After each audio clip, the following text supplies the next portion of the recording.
I'll be waiting. Let me know if when's a good time to start. Now? All right. Hello, everybody. My name is Ubieda. I'm a lead firmware engineer at Croxel, and I'm here to present an open source contribution I recently made to the Zephyr project, which is, among some of the things, most relevantly, Shell over Bluetooth LE. So let's go over some of the agenda today. We'll do a quick intro, then we go over some general aspects about Bluetooth low energy in a nutshell. Then we'll touch upon the basis upon which Shell over Bluetooth it's built upon, which is UART of a Bluetooth LE news. Then we touch on what Zephyr Shell is. Essentially, we explain how to use Shell over Bluetooth LE, and we do a live demo. We'll make sure to leave some time for asking questions. So I know not only you guys are here, but also this is live stream. If you want to ask some questions in the chat, we'll make sure to try to get to all of them if possible.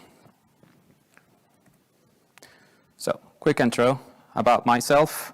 I studied electrical engineering, even though ever since I graduated from college, I gravitated towards software. It's one of my passions, so that got me to be the lead firmware engineer at Croxel today. I've been around 7 years writing firmware and introducing bugs as well. I'm based in Melbourne, Florida, the Space Coast. Everybody always asks me, is that in Australia? It is not. It's in Florida. The other thing about the Space Coast, if you see that nice picture over there, is that we have rocket launches every other week. So SpaceX is always deploying satellites, and it's like part of the scenery of the area. It's pretty common to see them. I have passion for technology, electronics, and IoT. My first Zephyr contribution was in 2021. On my free time, when I'm not coding or doing engineering, I'm into fitness and sport. I recently published, I started a blog that's called embeddedtales.blog, and I have a series about Zephyr called Zephyr, the Linux for MCUs. So make sure to stay tuned if you're interested in it. And nevertheless, this is my first time as an Embedded Open Source Summit speaker, so please bear with me. About Croxel. So what we do is primarily we are a team of engineers who develop firmware and design hardware for companies. So we do consulting and contracting. We have expertise in Zephyr, and we essentially kind of like typically assist clients and people who have needs that need to run on Zephyr. We offer different services from end-to-end product development capabilities. Also, we do rapid prototyping. And obviously, we're also open to team augmentation. So a typical use case where a team has a product or has a development they need to do, but they don't have the expertise to do that, we usually team up with them and work in collaboration to get it done. And finally, we are active in the Zephyr project community, so we provide contributions as part of what we do.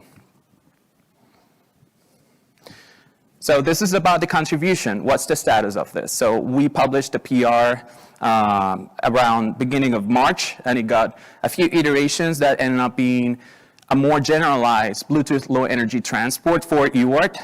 Initially, it was positioned as Shell over Bluetooth LE, but we found out short along the way that there was a lot more value in making it more generalized so it runs over UART and we can tap onto everything that UART is already developed for in the code base of Zephyr. So that's why that was pivoted from that. The status it's that it's merged. I see a couple people here in the room who approved and reviewed the PR. Appreciate your comments and review on it. And finally, one of the things that I believe are interesting is that it faces a long-standing issue that was open since 2019 that wanted to get this done. So, okay, so let's go over Bluetooth LE in a nutshell. I just touch it on an overview, so I don't skip it, but I'm sure you guys might be familiar with this concept. So, Bluetooth in a nutshell, essentially when you have devices that want to talk to each other, they need to find themselves. They need to be aware of their presence. And the way Bluetooth LE does that is by the generic access profile, the gap profile, in which in general terms, obviously, there are some specific cases, but In general terms, the peripherals advertise packets to the, essentially kind of like broadcast and signal its surroundings that it's there, right? And you can put some information in those broadcast packets. And the central devices, such as like mobile phones, computer, and other things, generally more powerful, are scanning for these devices to obviously wanting to connect or interact with them, right? So the gap profile takes care of that. Peripheral devices are generally more low-power devices, such as wearables or embedded control devices that are more restricted. That's not there could be exceptions, but that's generally the case. And once you have them connected, you establish one typical way to do that is you go to the gap profile, in which establishes the scheme or the way that the two devices that are part of the connection can interact. So generally speaking, you have the peripheral, who is like the GAT server, and exposes a GAT database. Exposes like profile, implementing services and characteristics, which in general terms is just a endpoints through which you can interact in a specific manner, define what the profile does and what are the rules for it. And the central is the client. So essentially it's like getting the information from the peripheral and exchanging and setting commands, receiving information and whatnot. This picture here is an example, typical like a wearable that has like a heart rate monitor, and the client is a mobile phone that wants to consume that information for whatever purpose you might want to. So what happens, I'll go quickly back just to make one clarification. The Bluetooth spec has some standardized gap profiles, right? You have like heart rate, you got like battery monitoring service, among other things. Generally, people run into the problem of should I use standardized gap profiles or should I do custom ones? Because you can, right? Generally, the trend or the question you need to answer is if you want compatibility across different applications. The way to go with the standard GAT profiles is that you want different applications to understand what you want to do. Or if something fits your purpose, why not use it, right? In general terms, that is okay. But it could be that you don't find something that is already standardized. So that's when you run into custom GATs. And there are many ways in which you can implement this custom GAT services or custom GAT profile. One of the options is to go with a Bluetooth-centric GAT. So what does that mean? Essentially, you're building the profile in terms of the functionality of the device or the functionality that you want to expose. Here in the picture, we can see, for instance, like one characteristic per functionality. Let's say that you have one for button state, another one for LED control. That's what the LBS service from Nordic does, right? You expose the ability to understand what the digital input is and obviously command control the output of another one. Another example is what's there on the picture that you have. Let's say I want to have a motion detection service, right, or a profile, which consists of a single service, motion service, and you have like different characteristics. One for the motion state. Let's say that you have like an integer signaling whether you're moving or not. Another one, would you specify the motion location? So it may be a wearable, and you may wear it as a necklace, or you may have it as a wristband worn device, right? You can also have like a motion count. So you have to keep track of the number of events that have like transition between moving or staying idle. And you can obviously control it. Let's say you want it enable, you want it disable, or you want it in a specific mode. That's also possible. This is typically the way that standard Bluetooth LE services are structured on, exposing the functionality so that applications can understand what's happening. The other approach would be to keep it generic as possible. So in that sense, essentially, you're just exposing the GAT service and the characteristics in such a way that you are just putting the endpoints or the ports, and then essentially the meaning of that information will be determined by the content of that payload. In this case, that is generic. There is no insight of what is going on with the application, will be the payload, as I've already mentioned. And basically, you generally have to come up with a schema to parse and encode those commands. The benefit of this, even though it's not the way that Bluetooth LE generally works, is that you can have it as one of the main of the different transport of a specific application or services you're providing. Let's say you have it a transport, you have a functionality that goes over UART, and you have another one that goes over, I don't know, an IP protocol, and then you want BLE as well for that. So that would be one option in which Bluetooth is one of the backends of the service you're trying to provide.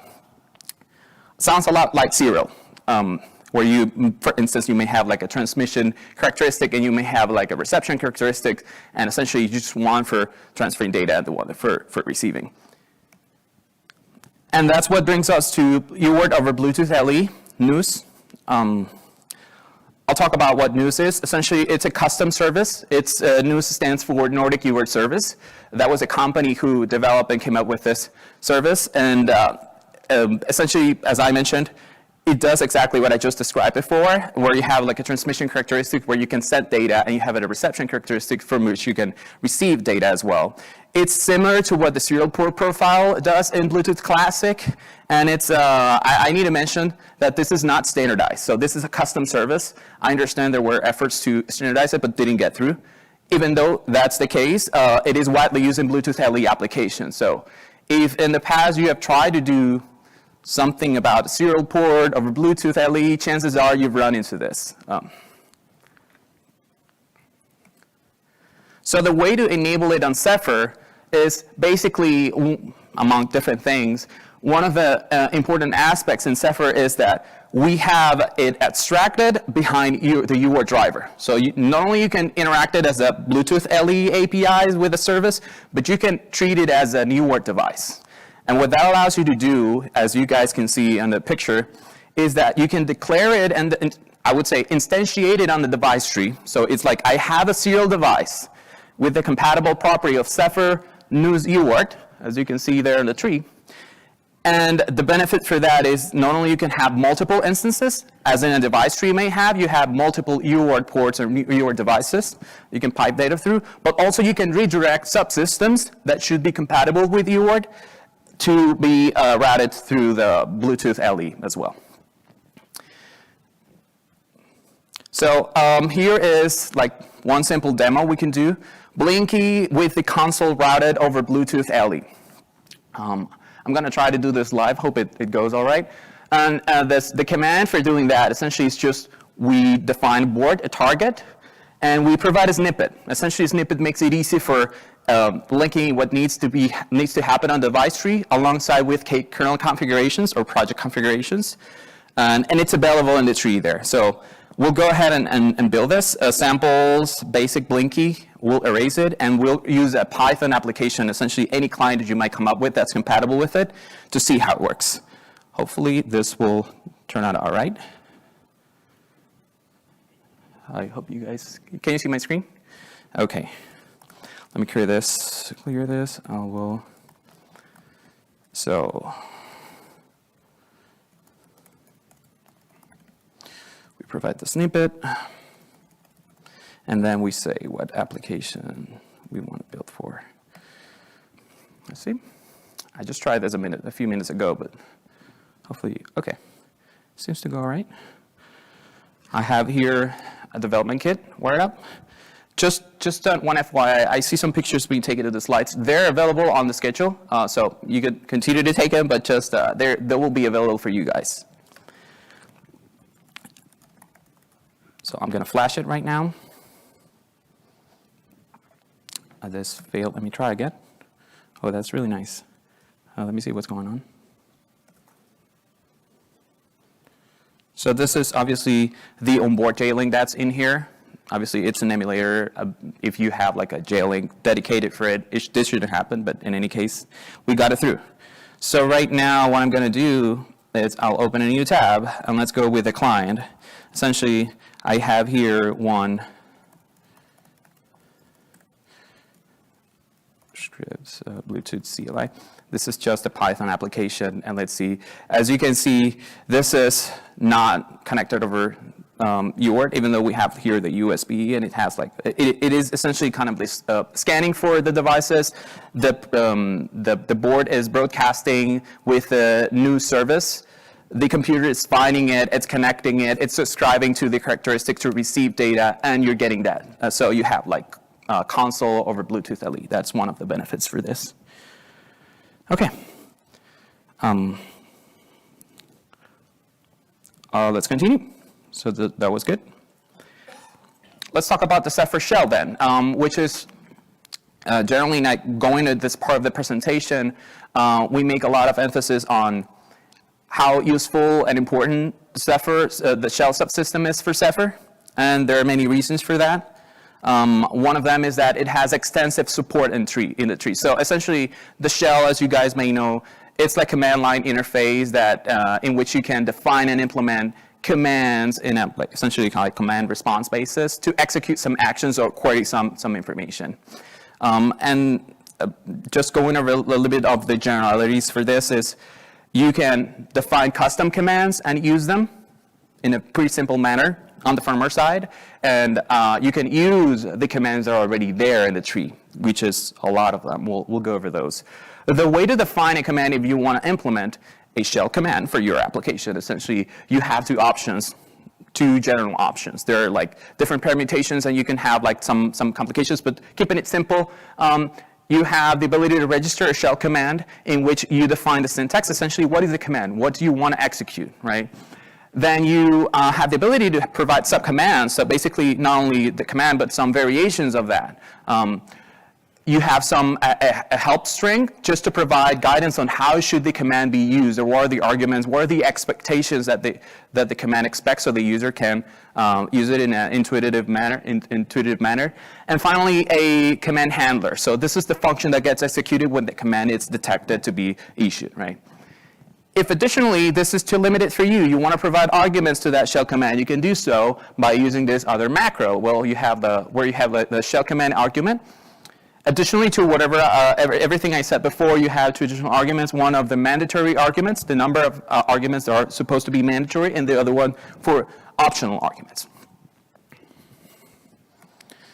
The function handler, this is pretty general, but in a basic and fundamental view, with the way you would use or implement a function with Shell would be just to receive the argument count and argument value. So this will be provided as strings, as an array of strings, and essentially you just validate the inputs, make sure that it matches your expectations. You execute the function that it's meant to be implemented or executed, and then you just return a result. Additionally, you may provide like some context information as you're executing this function in a print K fashion using the shell print API. Essentially, you can say if there was an error, what was the error, so you can provide some description of what happened if something went wrong, or if it didn't, or if you needed to provide a feedback, a result, or a value, that's how you would do it. So going right now, like tying all the loose ends, I already explained what Bluetooth LE was. I explained how to map it like a UART over Bluetooth LE, and how to take it into advantage for the different subsystems. But generally, in true, like the Zephyr Shell has different backends, right? The first one would be like the serial, in which you can use it for UART, USB, or BLE. You could have RTT, which is right over JLink, if you wanted to. You can have RP message for interprocessor communication, right? So that can be implemented. MQTT Telnet and MCU Manager.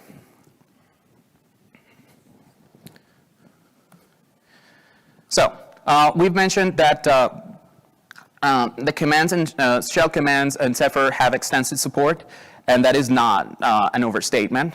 They're literally all over the pieces of code. You have shell commands for the different drivers and subsystems, and this is not an exhaustive list of them. As an example, you can use shell commands to control the I2C devices. You can control ADC, GPIO for reading and setting digital input and output, PWM, CAN bus, flash, sensors, and LoRa. One typical example, for instance, of how this would be useful would be when you have like a board and you want to validate some of the components, but you don't really have code for it. It's just a one-off basis type validation, and you can like issue I2C commands manually to see if the devices are there, or you just like perform an I2C scan, control GPIO pin, so you just set an output to enable a regulator or some other thing, right? You may be interested in interacting with, or just literally reading some sectors of the flash. Right, those typical uses. For subsystems, you have more commands, more shell commands like Bluetooth, audio, networking, anything you might come up with, or you might be thinking in terms of like Wi-Fi commands, Ethernet, or IP-based protocols, you probably have shell commands for that. MCU boot, logging, storage file systems, and LLEXT as well. So, ton of commands, probably miss a couple of them, but just a general picture, shell is tightly coupled or tightly in one of the core foundations of what Zephyr is offering, so make sure you can use it if you want to. Finally, we now tie everything together where, okay, so I'm interested, I want to try Shell over Bluetooth LE, how do I do this, right? So it's generally a two-step configuration, where first of all, you make sure you have the key configs to enable the relevant modules that you want to interact with. And that's like kind of like serial, you need to enable serial, you enable the shell, and you enable Bluetooth plus news. Additionally, we have some optional configurations which may be useful for you. The first one is about auto-enabling Bluetooth. So if you're running an application that does not really handle Bluetooth on its own, and you just want to try it, let's say like the Blinky sample I just showed doesn't really enable Bluetooth, right? So by enabling this configuration, it'll auto start, like a systemd type thing. And finally, some throughput optimizations, but just a disclaimer, it's not a one-size-fits-all type thing. Your application may have different needs, and it's important that you keep that in mind. And the other part is the device tree. The device tree, just as I mentioned before, you instantiate the node, the device tree node, to be compatible with Zephyr News UART.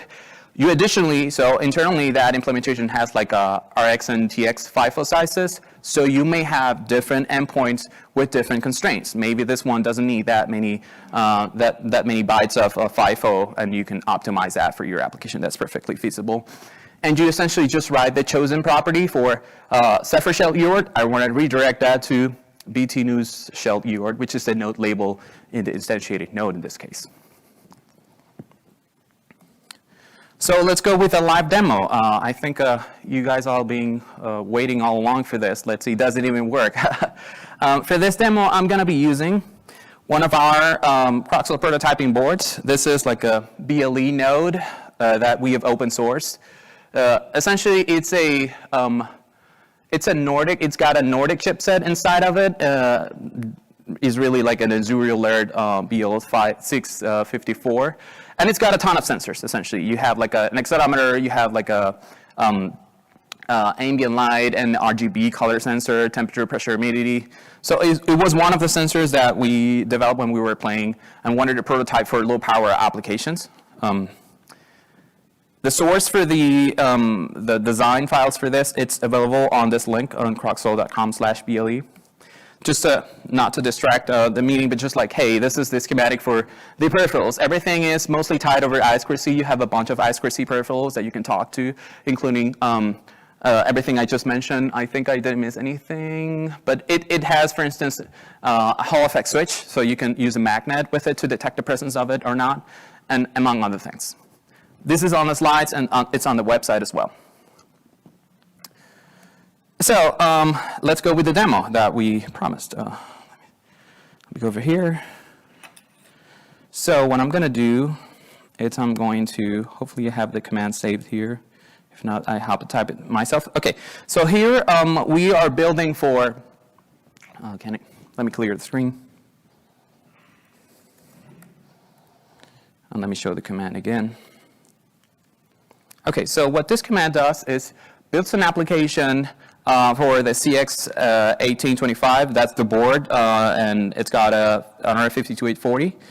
And we are targeting the sample subsys shell module. That's the shell sample. On top of that, we are providing the kconfig overlays, the project configuration overlays, and the DTS overlays. These are overlays -bt.conf and bt.overlay. And we're enabling a bunch of subsystems so that we can play with them here in the demo. If you're not familiar with this syntax, essentially after the sample, you can provide some flags so that you can, on a one-off basis, can include some additional components for you to play with. But that's not permanent. As soon as you erase the build directory, it'll get cleared up. OK, obviously we needed to clear this. Let me see.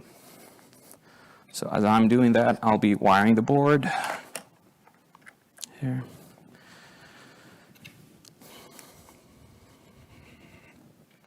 Okay, so it built successfully. Now I'm going to connect it over SWT.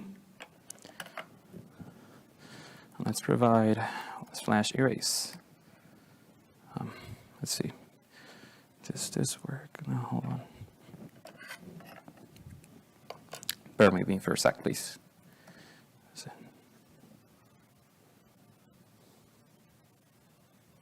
There you go. Okay, so we have the board here. Let me see, let me clear it here as well. There you go. So we have here the shell interface. I'm pressing tab here, as you can see. It's working as if we had it wired over USB or UART. And we can do many interesting things. Let me see what we can do that could draw your attention. First use case, for instance, if you want to do like a board bring up or something, you can do an I2C scan. We have a bunch of devices in the bus. So as you can see, here you can see 1, 2, 3, 4 devices on the I2C bus. That would be a nice way to say, hey, are these properly powered? Can I actually talk to them? Right? That's one of the things. Additionally, we can issue the LED command. So it's got the ability to set on an LED. So let me see if this works. Okay, I'm not sure if it's visible, but there's like a red LED on. I can turn it off. As simple as that. If you have support for your specific LED, meaning if you have like a charge pump that talks over I2C and there's driver support for it and you enable it, you can use just this shell command to talk to it. And let's play with the sensors. Additionally, for instance, let's say sensor. So before I go into that, you can use this very useful command. So this concept of devices in Zephyr is everything that's kind of like a driver that has a purpose. So this includes, as you guys can see, LEDs, the I2C device, the bus, among other things like this, the individual sensors. We have the APS 9960, the light sensor. We have the LIS 3DHS, the accelerometer, and among other things. So you can have like an idea of whether that device was initialized properly or not. And the way to know that is if it says ready, it was successfully initialized. Otherwise, it would say disabled. And this time, I don't think there's anything that's disabled, but that'll be one interesting way to see, hey, was this initialized properly? Finally, for instance, let's get some data. So if we wanted to say, for instance, we want to say orientation. I'm going to copy paste this, hopefully. Well, it turns out I don't need to. So here, for instance, the accelerometer positive axis here in this case is Z. So if I issue this command, I'm going to see that, obviously, this is the units for this is meters per squared seconds. So right side up, 9.8-ish meters per square second. As you guys can see, that's the case. I'm moving it, so obviously it may be changing. I'm going to flip it, so facing down. We should see minus that, right? We can see that's the case. Same thing with this. Let me see what's the axis. So this is X positive, this direction. That's the case. I flip it, and we see it. So it appears to be working. Let's see another sensor that we may find interesting. Let's see the light sensor. So you have like first you have proximity light, ambient light, and RGB components of it. So in this case, this is subject to the light of the room. I'm going to cover it right now. Hopefully I can do it one-handed. And as you can see, the values drop down. So it appears to be working. Additionally, the proximity seems to be saturated, I believe, 255. That will tell me that, hey, it's in close proximity to this. Let me see what other case. Let me see. LPS 22, I think that gives you ambient temperature and pressure. So it's around 24 C. I believe at least the board believes that's the case, and the pressure seems sane, kilopascals. Let me see what other things we can do. I believe, additionally to this, you can not only with Shell, but also you can route other subsystems. In this case, we have both Shell and the logging subsystem pipe through this, as you guys could see in the beginning. So you could do a log test, for instance. Start. Oh, demo. So right now, you're just like generating logs, and they're being transferred Bluetooth LE, and the computer is picking them up. Let me see if I can.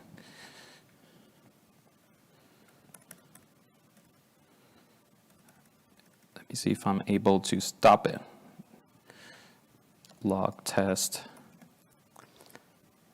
Stop. Did it not stop? Okay, well, there you go.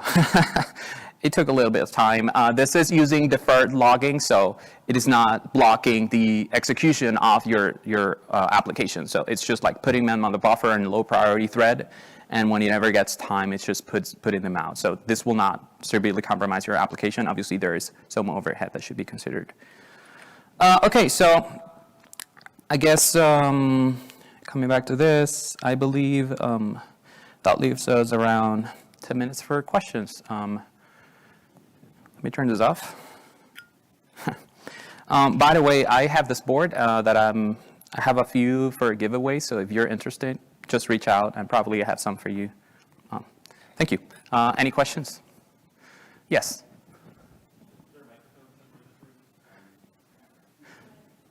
Does this work, perhaps? Let's see. Here you are.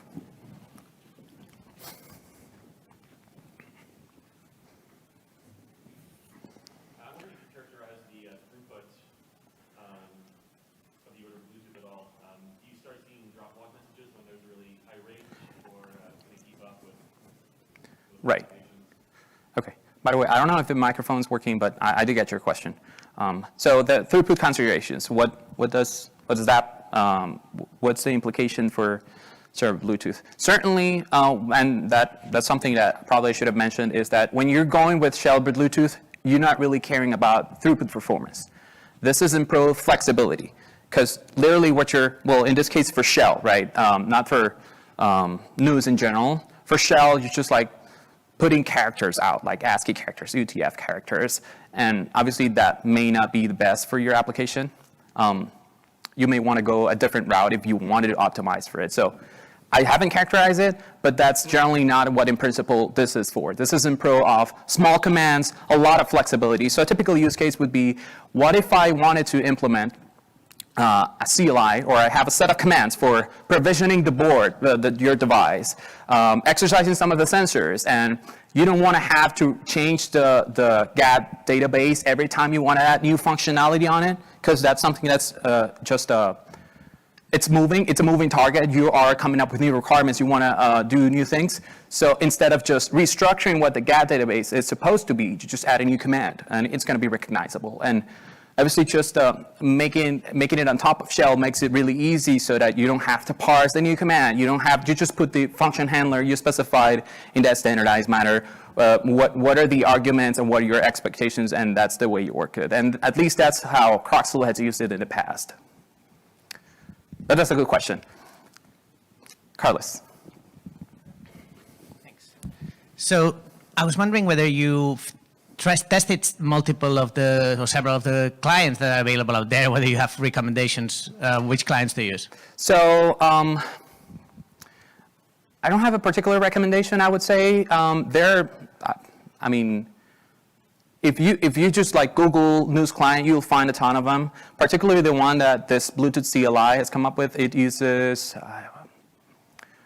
I don't recall specifically, but it generally, there's like a ton of support for that. So unfortunately, I don't have a particular recommendation, but I can tell you that there's a ton of them. I believe Nordic has like some open source implementations that you can leverage for them. Obviously, they developed it, they maintain it. But yeah, that's the case. I'm sure you won't have a hard time finding support or for what you're trying to do. And the follow-up, thanks. Yeah. And the follow-up, the one you were using was using then the built-in Bluetooth from your MacBook, or did you have another board? Yes, okay. It's the built-in from the MacBook. I would assume, depending on the limitations, it may or may not work. In this case, I didn't need an external Bluetooth controller. or anything, but that Right. could perfectly be the case as well, generally, yeah. Okay, thank you very much. Yeah. On top of that, I can say at least I've used it on Linux, Mac OS, and I don't think I've tried it on Linux, on Windows. I guess if you, I don't know, that's the only thing I haven't tried.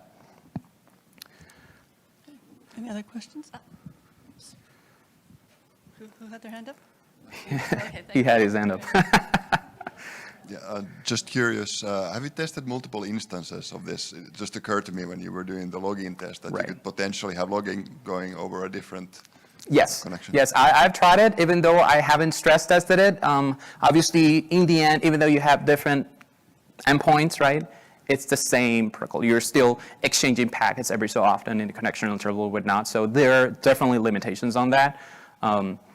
One typical sample that I did, essentially, I had like the console routed over one end and the shell on the other one. So obviously, the throughput required for the shell is not that much if you're not like doing extensive commands exchanged automatically. I generally just like type help or something, and then on the other end, the console was just outputting message. So I have tried it. It does work, although I don't know what the throughput limitations for that are. With the client you're using, how do you select which one to connect to? So in this case, it's this very limited implementation. It's open source, so you can check it out and improve it a lot better.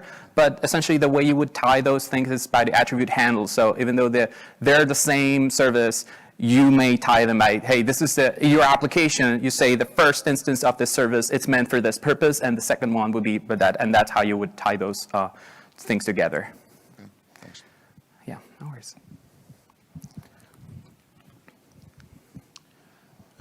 Is there a Linux implementation of News as well, of the server side? Or if not, have you considered contributing On that the to server Linux? side, well, this is on Zephyr. Yeah, so no, this was meant for particularly my needs and what my applications were needing, which was a flexible CLI over Bluetooth. I said, hey, Shell is already there, and we're using it for USB. Why not using it over BLE as well? I don't think if there are implementations would be a nice follow-up on that. Yeah, thanks for your question. Unfortunately, I don't have an answer for it. One last remark. I don't know, do we have any comments or questions on? No, we're having troubles with the technical gate that's coming through. So if there's anyone that wants to ask questions, please use the ZDS-24 in Discord, and I'll just go check that right now. But I think we're pretty much out. So Right. look in Discord afterwards, and maybe if there's some questions That tagged to sounds you, good. Yeah. then we can answer them there. Yeah, tag me at Ubieda, and probably I'll be able to answer your question. One thing I didn't mention in the presentation, and since you guys haven't asked, is like, what are the security implications of this, right? You have Shell over Bluetooth LE, and it's accessible everywhere. Anybody can pull up a phone and interact with it, right? Big disclaimer: you should use, you should not use this way, just like in your application, and then go to production with it. You definitely should use authentication and any validations. There are ways that you can have like dynamic shell commands, so you could like hide them behind a specific state, or just like require authentication.